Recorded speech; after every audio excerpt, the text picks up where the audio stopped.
Right, this is section 5.8. Today we're going to be talking about symmetry. These last two sections that we're doing in chapter 5 are pretty broad and simple, and it's not really something we'll use a whole lot. I just want to get you the idea across of the concepts. Hopefully you've already talked about symmetry sometime in your past, or you've heard what symmetry is. So a line symmetry means that if a figure is folded in half, that one half is like a mirror image of the other half is going to be line symmetry, because there's symmetry along a line.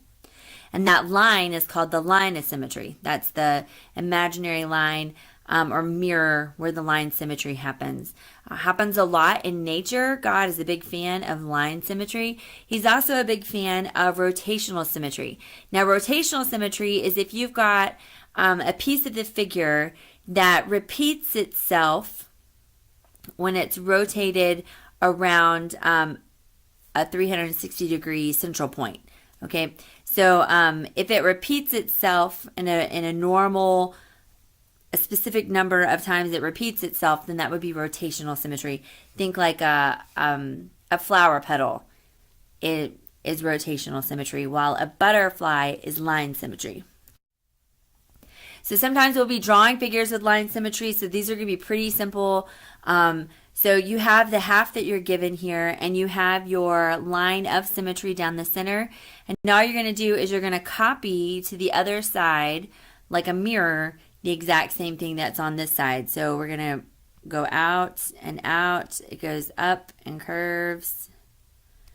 Is it going to be perfect? Probably not, but this is an art class. This is just a math class. I'm not worried about it being perfect. So rotational symmetry, it's called a fold, however many times it repeats. So you can have a two-fold. So like if you had a box and you had a point right here, rotational symmetry, two-fold, it would swing down and repeat itself right there. Or you could have a square with the center of rotational symmetry, and if you rotate it, you might get a figure that looks like this.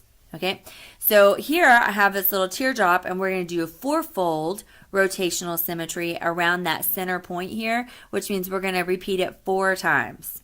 So there's 1, 2, and 3, so that we have 4 petals. That would be a four-fold. So click on the link. Totally simple today. Click on the link to do the homework, and I will see you in class.